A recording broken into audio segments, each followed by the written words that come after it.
Let's now hear from our 2012 NASCAR Nationwide Series champion team, and that is the number 6 Cargill Ford, driven by Ricky Stenhouse Jr., crew chief Mike Kelly, team owner Jack Roush. Congratulations, gentlemen.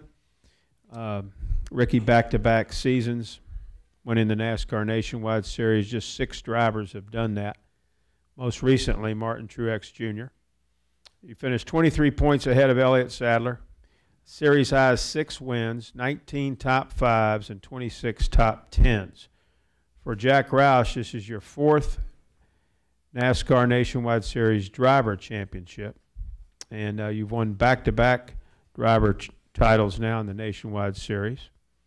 So congratulations. Ford wins its 4th Series championship in the Nationwide Series, all by Roush Fenway Racing.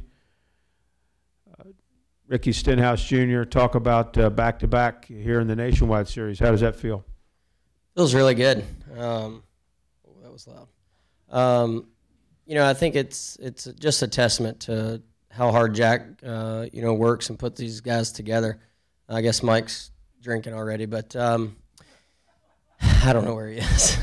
But he's done a great job building this team. He came to me when I was a rookie in 2010 and brought speed in the car and, helped me to finish these races and figure this out. And, we won Rookie of the Year in 2010, and we were at the banquet, and we said that we wanted to be there in 2011, and we were able to accomplish that. And, to sit up there last year and, we told each other that we wanted 6 to 10 wins and another championship. We got that.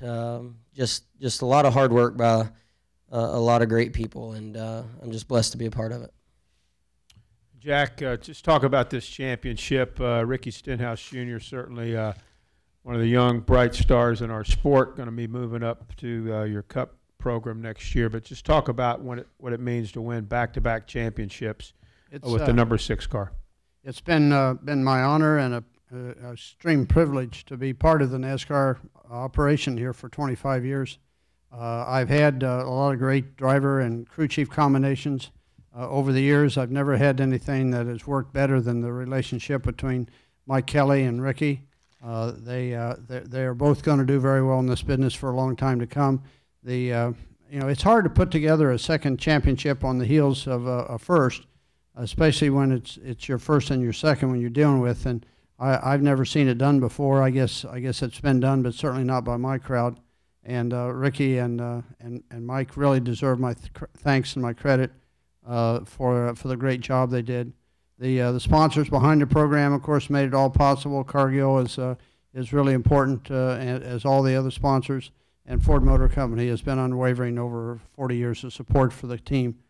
And we've had a great time, and it's just super to be down here with Ford Championship Weekend and be able to celebrate another championship.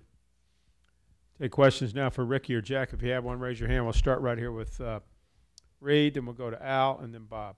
Reed Spencer with NASCAR Wire Service. Congratulations. Thank you.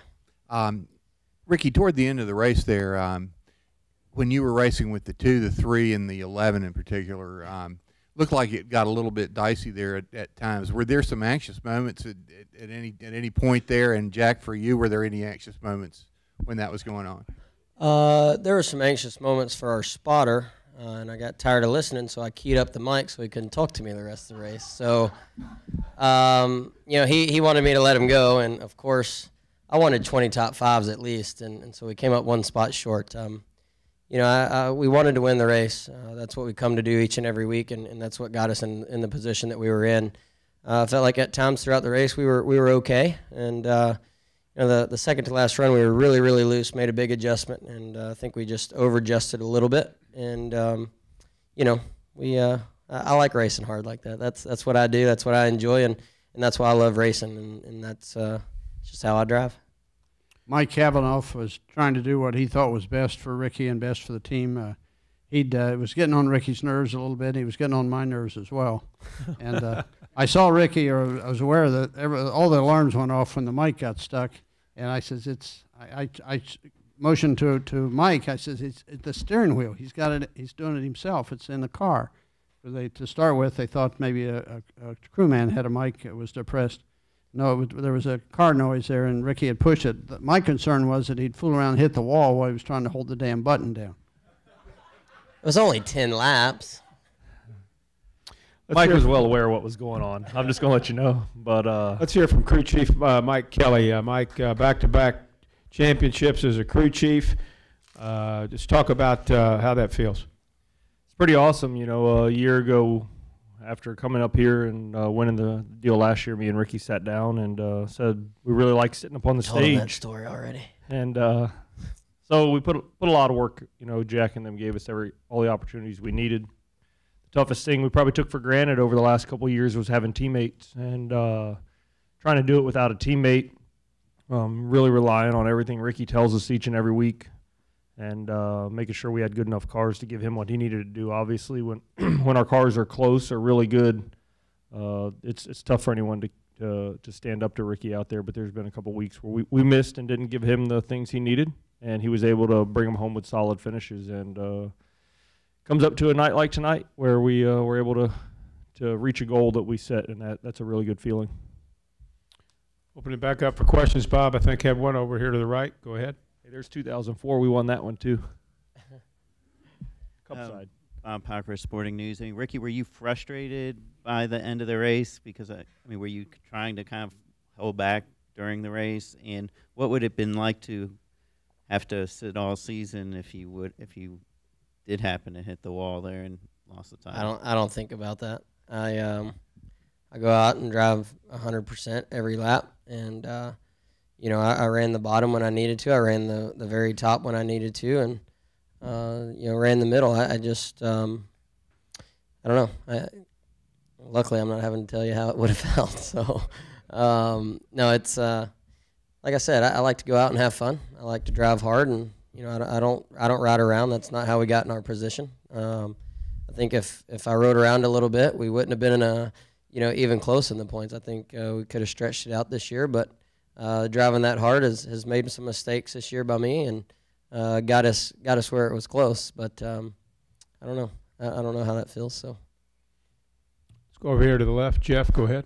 Jeff Gluck from SBNation.com. Ricky, I can't quite put my finger on it, but were you like pissed at the end of the race, or I mean, the championship kind of celebration seemed subdued from what we saw, and you know, after the race, you came on the radio and there was kind of like silence, and you're just like, "Hey, nice job all year." It wasn't like, "Yeah, you know," like was yeah, there, we lost the race. I like winning races. I didn't come to Homestead, my favorite racetrack, to run sixth, but you know, I think you know, seeing my guys excited is what I like to see, and you know, I know they were excited. Their families were excited. That's put a lot of effort into letting them go on the road, and that's what I like to see. Yeah, I'm excited about it, and definitely excited about it. You know, we'll celebrate the championship for sure on Monday, and you know, we got a cup race to run tomorrow, but I was pretty disappointed we didn't win. Other questions? Lee has one here, front row, please.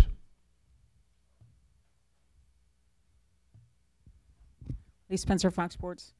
Mike, when you were offered the job to go with Ricky, to move up with Ricky, why'd you turn it down?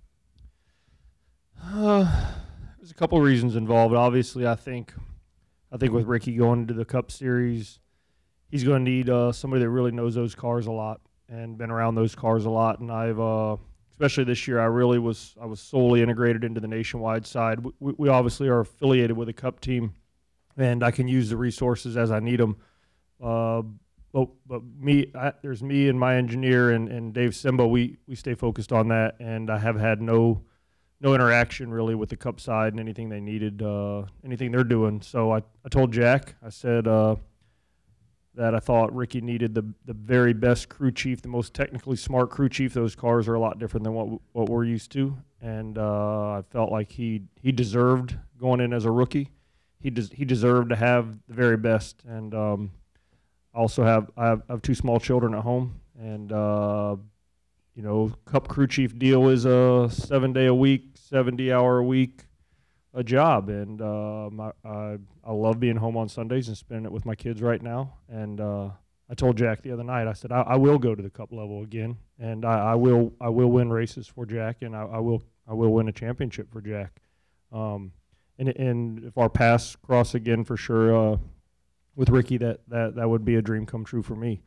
But for the last 2.5 years, from the very first time we sat in a trailer in Phoenix and we spit in our hands, the three of us, in 2010, and we said we would stick this out, the three of us together.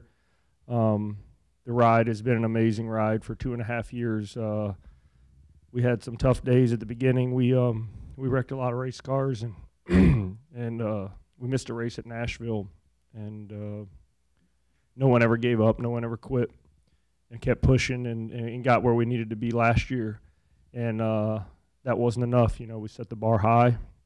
When I got back from the banquet last year and got to the shop, I had 3 guys left from my team from the championship deal. And Jack said, we're going to do this again. You're going to put a new team together for Ricky, and you're going to go contend for this championship. And not one person looked at it any other way. Other questions? Over here to Jim, and then we'll take one here on the Sebastian. Jim Uttershaw, observer for Ricky. I know a lot of people, their first win or their first championship means the most. I wondered, given how much winning races means to you, how this one compares to your first one.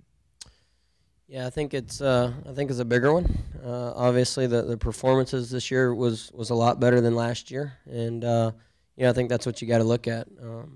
Obviously, it's always special having that first championship, but when you can go out and you're a car to beat every week, I think that's what classifies a great year. And I felt like we were that car this year. Everybody knew showing up to the racetrack that we were going to have to be beat to win the race. And I think that makes this year more special. Right here, front row. Hey, Ricky. Congrats, Sebastian Rusk, Social Buzz TV. Chairman Brian France earlier mentioned about digitizing cars in the coming future. Are you looking forward to interacting with fans and people that are looking to get at you via Twitter, Facebook, etc. in the digital world? So you're telling me we're going to be tweeting and driving at the same time? Well, I believe not anytime soon. You may be able to just look a certain way and tweet. Guess I'll start practicing. Yeah, I don't know. It's always cool to have fans. Don't we tell all the kids at home don't do that?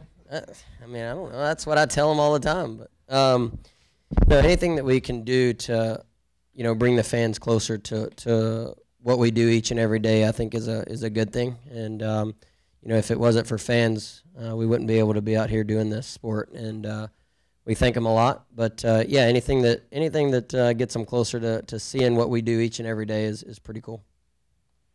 Yeah, I want to correct an impression I think that some people may have that, Ricky didn't run as many laps in practice probably as he wanted to, because we're being careful to make sure that we didn't put too many miles on the engine. So the car may not have been set up as well as it was a year ago, or as it has been for most of our races. And the reason Ricky didn't advance more than he did in the race wasn't because Mike Cavanaugh was holding him back. It was because most of the race the car just didn't handle, and it didn't handle at the very end as good as he'd hoped. That was part of his frustration, I'm sure. But there was a strategy that said that we were not going to take a chance on breaking apart, and Mike was being careful to protect a set of tires.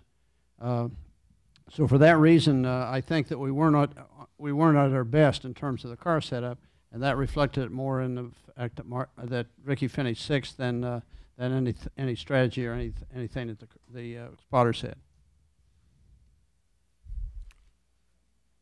Any further questions? Well, listen, congratulations to the number 6 car, Jack Roush, Ricky Stenhouse Jr., and crew chief Mike Kelly on another NASCAR Nationwide Series championship. Enjoy it.